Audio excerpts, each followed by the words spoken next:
Dengue একটি মারাত্মক রোগ। বাংলাদেশে প্রতিদিনই এই রোগে মানুষ মারা যাচ্ছে। ধরুন আপনার বাসায় কারো ডেঙ্গু রোগ হয়েছে, আপনি ভয়ে আছেন, ভাবছেন আপনারও ডেঙ্গু হতে পারে কিনা। আবার ডেঙ্গু রোগের জীবাণুবাহী এডিস মশা আপনাকে কামড় দিয়ে থাকতে পারে। এখন আপনি কি করবেন? এরকম পরিস্থিতিতে চিকিৎসকদের কাছে অনেকে এসে বলেন, ডাক্তার সাহেব, এমন কোনো ওষুধ আছে কি যাতে ডেঙ্গু আর না হয়, আমি ডেঙ্গু আক্রান্ত না হয়ে থাকতে পারি? এরকম কোনো ওষুধ আছে কি? চিকিৎসা বিজ্ঞানের ভাষায় এই ধরনের ওষুধকে বলে প্রোফাইলেক্সিস। ডেঙ্গু প্রোফাইলেক্সিসের জন্য এখন পর্যন্ত বাজারে কোনো ওষুধ নেই। এমন কোনো ওষুধ নেই যা দিয়ে আমরা ডেঙ্গুকে প্রিভেন্ট করতে পারি। তবে আসার কথা হচ্ছে, অতি সম্প্রতি একটি গবেষণা নিবন্ধ প্রকাশিত হয়েছে, যেখানে একটি অ্যান্টিভাইরাল মেডিকেশন যার নাম হচ্ছে মসনোডেনভির, এই মসনোডেনভির নিয়ে গবেষণাটি করা হয়েছে যে এটি ডেঙ্গু প্রিভেন্ট করতে পারে কি পারে না। আজকে এই গবেষণাটিকে নিয়ে আলোচনা করব।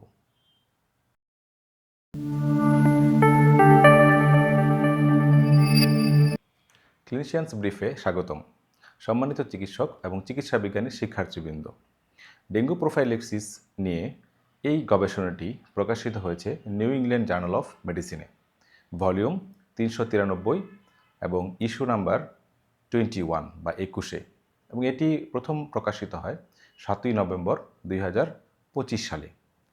ডেঙ্গু প্রোফাইলেক্সিস বিষয়ে এই গবেষণার পত্রটির টাইটেল হচ্ছে daily mosnodenvir as dengue prophylaxis in a controlled human infection model. এই গবেষণাটি পরিচালিত হয় John Hopkins school of public health and ভারমন্ট ইউনিভার্সিটিতে। গবেষণাটি শুরু হয় 2022 সালের ফেব্রুয়ারি মাসে। মেথোডোলজিতে আসি। এটি একটি phase 2 randomized trial, double blind and placebo controlled. এখানে 4টি কোহর্ট বা 4টি গ্রুপে পার্টিসিপেন্টদেরকে ভাগ করা হয়, এবং 4টি গ্রুপের মধ্যে একটি হচ্ছে প্লাসিবো গ্রুপ, বাকিগুলোতে মসনোডেনভির, যা একটি ওরাল অ্যান্টিভাইরাল ড্রাগ, এটিকে প্রয়োগ করা হয়। এবং এখানে 3টি গ্রুপে যেখানে এই ওষুধটিকে প্রয়োগ করা হয় সেখানের ডোজ ডিফারেন্স রয়েছে। যেমন প্রথমটি হচ্ছে low dose group. Low dose গ্রুপে প্রথমে একটি লোডিং ডোজ দেওয়া হয় যেটা হচ্ছে 40 মিলিগ্রাম, তারপর একটা মেনটেনেন্স ডোজ দেওয়া হয় যেটা 10 মিলিগ্রাম। তারপরে আছে মিডিয়াম ডোজ গ্রুপ। এখানে লোডিং ডোজ হচ্ছে 200 মিলিগ্রাম এবং মেনটেনেন্স ডোজ হচ্ছে 50 মিলিগ্রাম। এরপরে আছে high dose group. High dose গ্রুপে লোডিং ডোজ হচ্ছে 600 বা 600 মিলিগ্রাম এবং মেনটেনেন্স ডোজ হচ্ছে 200 মিলিগ্রাম। লোডিং ডোজ, বিভিন্ন গ্রুপে যে লোডিং ডোজ দেওয়া হচ্ছে, লোডিং ডোজ দেওয়া হয় হচ্ছে 5 দিন, আর মেনটেনেন্স ডোজ দেওয়া হচ্ছে 5 দিনের পরে আরও 21 দিন। এবং এই পার্টিসিপেন্টদের মধ্যে কি করা হয়, প্রথমে একটা কন্ট্রোলড এনভায়রনমেন্টে তাদের মধ্যে ডেঙ্গু ভাইরাসের ইনফেকশন ঘটানো হয়। কিভাবে? একটি আন্ডার অ্যাটিনুয়েটেড ডেঙ্গু ভাইরাস সেরোটাইপ 3 এর ডেঙ্গু ভাইরাসকে সাবকিউটেনিয়াসলি ইনোকুলেট করা হয়।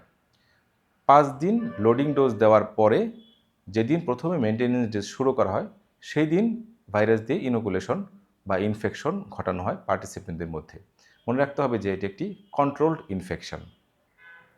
এই র্যান্ডোমাইজ কন্ট্রোল ট্রায়ালের প্রাইমারি এফিকেসি এন্ড পয়েন্ট হচ্ছে ভাইরাল লোড।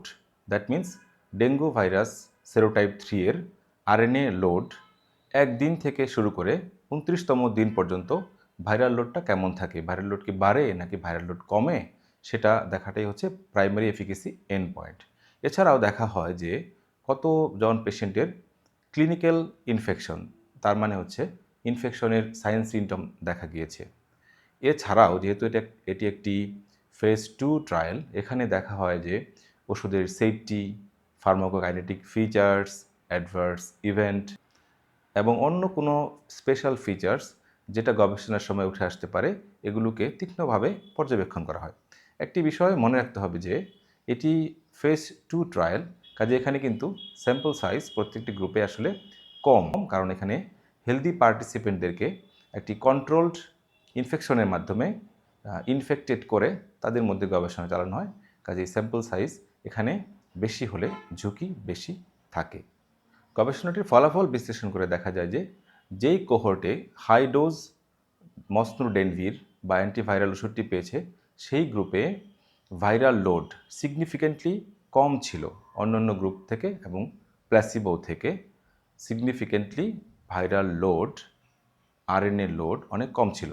এবং যদি আমরা সাইন সিমটমের দিকে দেখি যে ডেঙ্গু আক্রান্ত হওয়ার লক্ষণ কতজনের মধ্যে ছিল, যে গ্রুপে পার্টিসিপেন্টগণ হাই ডোজ মসনুডেনভির পেয়েছিলেন সেই গ্রুপে দেখা গেছে যে যাদের সাইন সিমটম হয়নি এমন সংখ্যাটা আসলে বেশি ছিল, এমন পার্সেন্টেজটা বেশি ছিল, এটি ছিল 60%।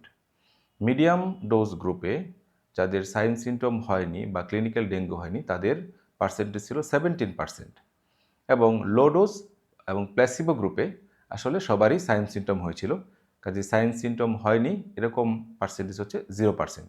কাজে আমরা দেখতে পাচ্ছি যে দুটি ক্ষেত্রেই যেমন ভাইরাল লোড এবং যদি আমরা সাইন সিমটম বিবেচনা করি তাহলে দেখা যাচ্ছে যে হাই ডোজ মসনুডেনভির গ্রুপ আসলে সিগনিফিকেন্টলি ডেঙ্গু ভাইরাসকে প্রিভেন্ট করতে পেরেছে। ডেঙ্গু ভাইরাস হওয়ার হাত থেকে উল্লেখযোগ্য সংখ্যক সিগনিফিকেন্ট নাম্বার অফ দ্য পেশেন্টকে সেভ করতে পেরেছে। এটি হচ্ছে এই গবেষণার ইম্পর্ট্যান্ট ফাইন্ডিং।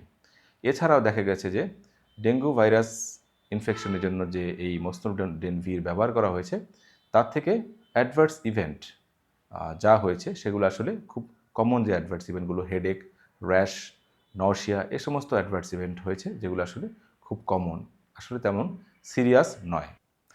কনক্লুশনে গবেষকগণ বলেছেন যে ডেঙ্গু ভাইরাসের প্রিভেনশনের বা প্রোফাইল্যাক্সিসের জন্য মসনুডেনভিরের এই গবেষণায় দেখা গেছে যে মসনুডেনভির ডেঙ্গু ভাইরাসের ভাইরাল লোডকে সিগনিফিকেন্টলি কমাতে পেরেছে এবং এই ওষুধটির সিগনিফিক্যান্ট কোনো সিরিয়াস অ্যাডভার্স ইভেন্ট নেই।